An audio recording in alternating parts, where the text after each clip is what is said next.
Hello everyone, this is going to be my first official video related to work. आज हम एक monogram design करने वाले हैं। जिन लोगों को नहीं पता मोनोग्राम क्या होता है, तो मोनोग्राम एक तरीके का लोगो ही होता है और हम कह सकते हैं कि it's a visual representation of a bond being shared by a couple based on which their initials are played in such a way कि उसके थ्रू उनकी स्टोरी रिफ्लेक्ट होती है। तो जैसे हमारे आज के कपल हो गए साक्षी एंड भीषज, तो उनके नाम के इनिशियल हो गए एस एंड बी रिस्पेक्टिवली। तो हम एस और बी के अलॉन्ग ऐसा प्ले करेंगे कि उसके थ्रू उनकी स्टोरी रिफ्लेक्ट हो। तो फिर हम फटाफट उनकी स्टोरी देखते हैं, उसको ब्रेक डाउन करते हैं और आगे प्रोसीड करेंगे। हाँ, तो ये रही हमारी स्टोरी। अब हम समझेंगे कि स्टोरी या ब्रीफ मांगना ज़रूरी क्यों है क्लाइंट से। सबसे पहले तो क्योंकि फॉर एग्जांपल इधर हम अपना ही केस ले ले। अगर मेरे को साक्षी और बीशेज का बॉन्ड समझना हो तो I ask them to provide me some brief और story based on which I will conclude something and उस बेसिस पे मैं डिज़ाइन करूँगा, राइट। तो इसलिए स्टोरी या कोई भी ब्रीफ, कोई भी काम आप करो उसके लिए होना ज़रूरी है, ताकि आपकी एक समझ बिल्ड हो वो काम के प्रति और आप उस अकॉर्डिंगली डिज़ाइन करो। तो अब हम ये स्टोरी समझेंगे। हाँ, okay, so I will quickly give you a brief about the story being shared by the couple Sakshi and Bishaj. Sakshi and Bishaj एक दूसरे को जानते नहीं थे, they were completely stranger to each other. और वो बस इधर उधर भटक रहे थे लाइफ में भी, और फिलहाल जो रोड पे थे वो इधर उधर बस खोए हुए थे। उनको कुछ समझ नहीं आ रहा था कि उनका लाइफ में पर्पस क्या है, वो एग्जिस्ट क्यों करते हैं वगैरह वगैरह। बहुत से क्वेश्चन उनके दिमाग में चल रहे थे, तो वो अवेयर ही नहीं थे वो क्या कर रहे, कहाँ है, बस इधर उधर घूम रहे थे। Basically, they were overwhelmed with the questions that one might be at an age they were. By that I mean they were teenagers. तो हुआ क्या, साक्षी और बीशज गलती से एक दूसरे से टकरा गए और बीशज को तो 1 मिनट लगा प्रोसेस करने में कि हुआ क्या।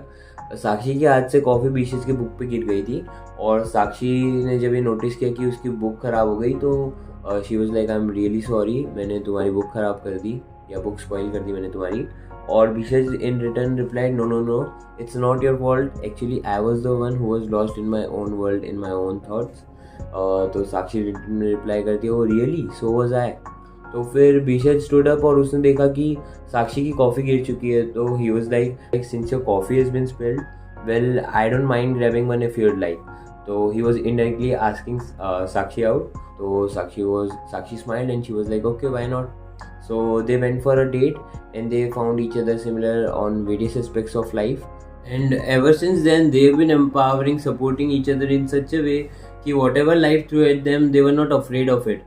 They were open to each and everything that ever came along after they got together. तो yes, this is pretty much the story. अब इसी के बेसिस पे हम माइंड मैपिंग करेंगे। Okay, so after breaking down the brief of Sakshi and Bish's story, I came up with some keywords which can revolve around the monogram. हमारे initial है S and B हमने देखा। Coming up with the first 2 keywords book and coffee. Well, book और coffee Sakshi और बीशज की first meet represent करते हैं, क्योंकि if Sakshi would have never spilled her coffee on Bishaj book, Bishaj would have never asked Sakshi out, right. तो इसलिए कहीं ना कहीं इनका मोनोग्राम में होना ज़रूरी है, क्योंकि it has a personal touch to that story. Common base, हमने देखा कि साक्षी और बीशज कई तरीके की सिमिलैरिटी शेयर करते हैं लाइफ में। वो सिमिलर स्ट्रगल्स के थ्रू गुजर रहे हैं, वो सिमिलर एज के हैं, उनकी क्वेश्चनिंग टू लाइफ भी सिमिलर है। तो based on that we can make sure कि एस और B seems to be sharing a common base, ऐसा हमारे मोनोग्राम में दिखे। फिर आ गया openness. By this I mean how they don't restrict themselves to each and everything that comes along their way. वो हर चीज़ को डट के सामना करते हैं ever since they've been together, क्योंकि they empower each other, support each other in such a way कि उनको कुछ भी मुश्किल नहीं लगता लाइफ में, वो एम्ब्रेस करते हैं जर्नी। ठीक है, तो ये सब कीवर्ड्स को अब हम मोनोग्राम में कैसे दिखाएंगे। तो बुक के लिए सबसे पहले मैंने बी को ऑब्जर्व किया। When I looked at be closely, मैंने देखा जब हम बी को रोटेट करते हैं और मैं अगर इसकी डंडी भी निकाल देता हूँ तो वो कुछ ऐसा दिखेगा, right. And I am sure आप सब ने खुली बुक कहीं ना कहीं ऐसी देखी होगी जो मैं अभी बना रहा हूँ। ऐसी कुछ दिखती है खुली बुक। तो इसी के जो कर्व्स हैं उसको एज एन एब्स्ट्रैक्ट फॉर्म मैंने बुक को रिप्रेजेंट करने के लिए यूज़ किया है, जो बी के कर्व्स में हम देख पाते हैं। ठीक है, कॉफ़ी के लिए हम जो भी मोनोग्राम बनेगा उसका बैकग्राउंड एज एन इंस्पिरेशन हम कॉफ़ी स्टेन यूज़ करेंगे। क्या यूज़ करेंगे? Coffee stain. ठीक है, अब ओपननेस को हम ऐसे समझा सकते हैं कि अगर ये एक क्लोज्ड ऑब्जेक्ट है या क्लोज शेप है, as you can see I can't enter within this square क्योंकि कहीं पे भी जगह नहीं है। ऑन दी अदर एंड मैं यहाँ पे खाली जगह छोड़ देता हूँ, so you can clearly see this is an open shape which represents की how Sakshi and Bishaj are open to each and everything that comes along their way.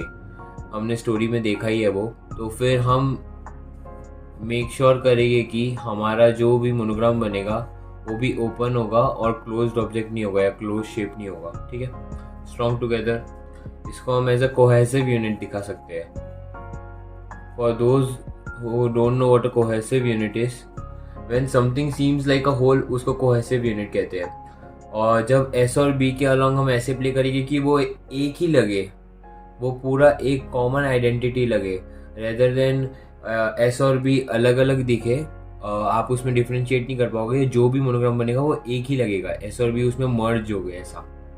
Common base, इसके लिए जब हम अभी स्केच करेंगे तो आप देखोगे कि how S and B are composed in such a way कि वो एक कॉमन बेस शेयर कर रहे हैं।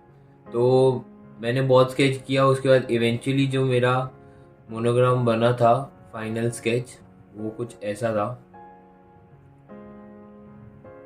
आप देख सकते हो वो बुक वाला एलिमेंट एब्स्ट्रैक्ट फॉर्म में जो दिखाना था वो ये रहा, बी में दिख रहा है, बी लेटा हुआ है, एस सीधा है। ये दोनों कॉमन बेस शेयर कर रहे, कैसे? मैं वापस बनाता हूँ एक बार, ये एस हो गया, यही से एस के ही बेस से बी बन रहा है, तो ये जो नीचे वाला बेस है वो तो कॉमन है।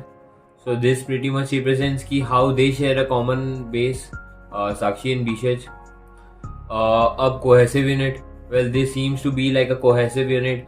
आप देख सकते हो ये एक पूरा एक ही एंटिटी है, ऐसा नहीं लग रहा है कि ये अलग अलग है। और रही बात ओपन शेप हमको रखना था, तो आप देख सकते हो फ्रॉम बोथ दी एंड्स ये शेप ओपन है, या ये जो भी डिज़ाइन है ये ओपन है। ठीक है, ये सब चीज़ें कवर हो गई। कॉफ़ी स्टेन हम इलस्ट्रेटर में देखेंगे। अब फाइनल ऑब्जर्वेशन जो मैंने देखी, ये जो हमने डिज़ाइन बनाया है, that seems to be like a swan, बतख कहते हैं शायद हिंदी में स्वान को। And I found out after doing some research कि स्वान जो होते हैं they are very loyal to their partner. तो this pretty much aligns with our story कि साक्षी एंड बीशज has always been loyal to each other, क्योंकि हमने देखा वो टीनेज से एक साथ है और अब उनकी शादी होने वाली है। क्यों? क्योंकि they have been supporting and empowering each other from the start. और ये दिखाता है कि कितने लॉयल है वो एक दूसरे के प्रति, एक दूसरे को लेके, या एक दूसरे के प्रति वो कितने लॉयल है। तो yes, this is pretty much it. अब फाइनल जो है हम वो इलस्ट्रेटर में कवर करेंगे। ओके, तो हम आ गए इलस्ट्रेटर में और मैंने इमेज ले आया हूँ जिसको हमको ट्रेस करना है पेन टूल से, और मैंने उसको लॉक कर लिया है कंट्रोल टू शॉर्टकट से, उसकी ऑपेसिटी कम कर दी है। अब हम उसको फटाफट ट्रेस कर लेते हैं।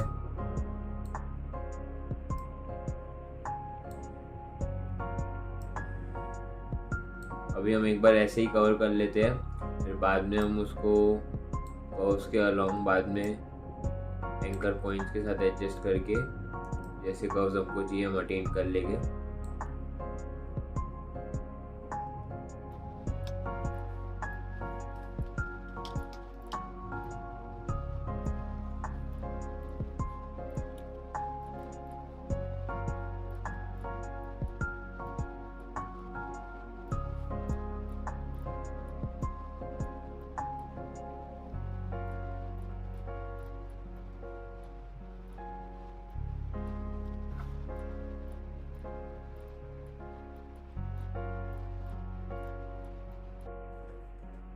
ओके, तो सारे एडजस्टमेंट्स करने के बाद हमारा कुछ ऐसा ट्रेस हुआ है फाइनली डिज़ाइन, और हमने एंकर पॉइंट्स की मदद से जो भी एडजस्टमेंट करने थे वो कर लिए। एक बार वायर फ्रेम मोड में मैं आपको दिखा देता हूँ कैसा लग रहा है। तो ऐसा कुछ लग रहा है हमारा ट्रेस होने के बाद रिजल्ट।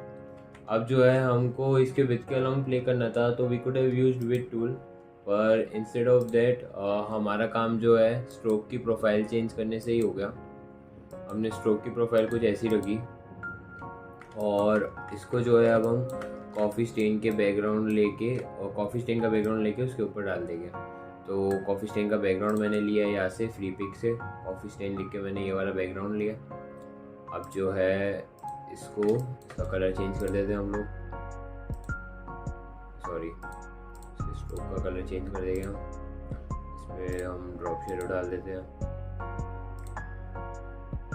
ठीक है, तो अब इसको हम सेंटर पे ले आते हैं। तो ये कुछ ऐसा बन के आया।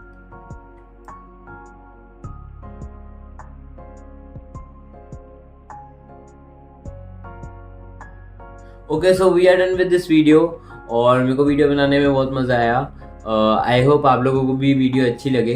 अगर आपको वीडियो अच्छा लगता है तो फिर आप अपने डिज़ाइनर फ्रेंड्स के साथ शेयर कर सकते हो, चैनल को सब्सक्राइब कर सकते हो। मिलते हैं एक नई वीडियो के साथ बहुत जल्द। Thank you.